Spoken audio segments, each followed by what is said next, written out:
नमस्कार. श्री सरस्वती भुवन शिक्षण संस्थेमध्ये आपले हार्दिक स्वागत. वर्ग 5वी परिसर अभ्यास भाग 1 घटक आहे पर्यावरण आणि आपण. चला तर मग आज या पाठाची आपण अधिक माहिती घेऊया. जगभरातील लोकसंख्या सुमारे 600 कोटीच्या घरात आहे आणि लोकांच्या गरजा भागवण्याच्या प्रयत्नात माणूस नवीन नवीन तंत्रज्ञान वापरत आहे. यासाठी मानव अधिकाधिक जमीन आणि जलस्रोतांचा वापर करत आहे. शेती, वसाहती, उद्योगधंदे यासाठी मानवाने नवीन नवीन तंत्रज्ञान वापरलेलं आहे. उद्योगधंदे तयार करण्यासाठी तसेच रस्ते आणि लोहमार्ग तयार करण्यासाठी मानवाने अधिकाधिक जमिनीचा वापर केलेला आहे. कारण की लोहमार्ग तयार करण्यासाठी तसेच रस्ते तयार करण्यासाठी खूप मोठ्या प्रमाणात जमिनीची आवश्यकता असते आणि ही जमीन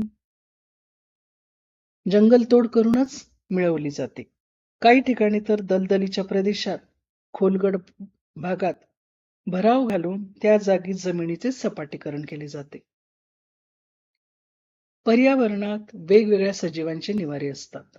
जंगलामध्ये विविध प्रकारच्या वनस्पती असतात. झाडांवर अनेक पक्ष्यांची घरटी असतात. अस्वल, हरिण, वाघ, सिंह, पक्षी यासारखे प्राणी जंगलामध्ये राहतात. म्हणजेच घनदाट जंगल अनेक प्राण्यांचा निवारा असतो. जंगलामध्येच त्यांच्या गरजांची पूर्तता होते. जंगल कमी झाले की जैवविविधता नष्ट होते. मानवाने या जैवविविधतेचा खूप मोठ्या प्रमाणात वापर केलेला आहे. आता कोणत्या गोष्टी याच्यासाठी कारणीभूत ठरतात? तर पहिलं आहे प्रदूषण. याच्यामध्ये आहे वायू प्रदूषण, ध्वनी प्रदूषण आणि मातीचं प्रदूषण. तर आता सुरुवातीला आपण बघूयात वायू प्रदूषण. इंधनाचा घरगुती वापर होतोच. याशिवाय माणसाने जे मोठमोठे उद्योग कारखाने उभे केलेले आहेत यामध्ये पण इंधन वापरलं जातं. एकीकडे इंधनाच्या ज्वलनातून कार्बन डायऑक्साईड प्रचंड प्रमाणावर हवेत मिसळतो आणि दुसरीकडे जंगलांचा ऱ्हास होतोय. मग वाढलेला कार्बन डायऑक्साईड शोषून घेण्यासाठी वनस्पती अपुऱ्या पडतात. परिणामी हवेतील कार्बन डायऑक्साईडचं प्रमाण वाढतं आणि तापमान वाढतं. आजकाल तुम्ही नवीन शब्द ऐकला असेल, ग्लोबल वॉर्मिंग म्हणजे जागतिक तापमान वाढ.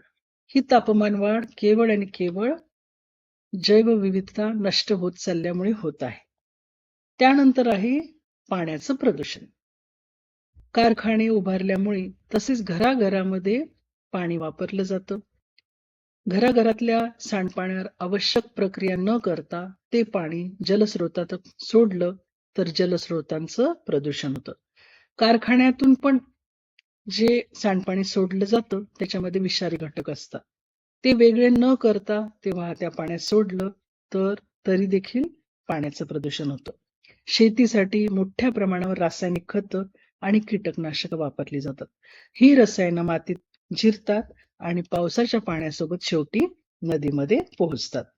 अशा अनेक कारणांनी पाण्याचं आणि मातीचं प्रदूषण घडत राहिलं तर प्राणी आणि वनस्पतींना धोका पोहोचतो.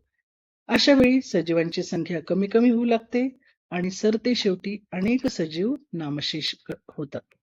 आता मैत्रिणींनो, विद्यार्थी मित्रांनो, आपल्याला माहितच आहे की प्रदूषण ह्या सगळ्या गोष्टी याला कारणीभूत ठरतात. तर यावर उपाय काय? तर आपण पर्यावरणाचं संरक्षण केलं पाहिजे.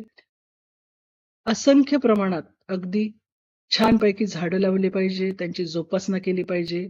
चला तर मग सर्व निर्धार करूया की आपण पर्यावरणाचं रक्षण करूयात. धन्यवाद.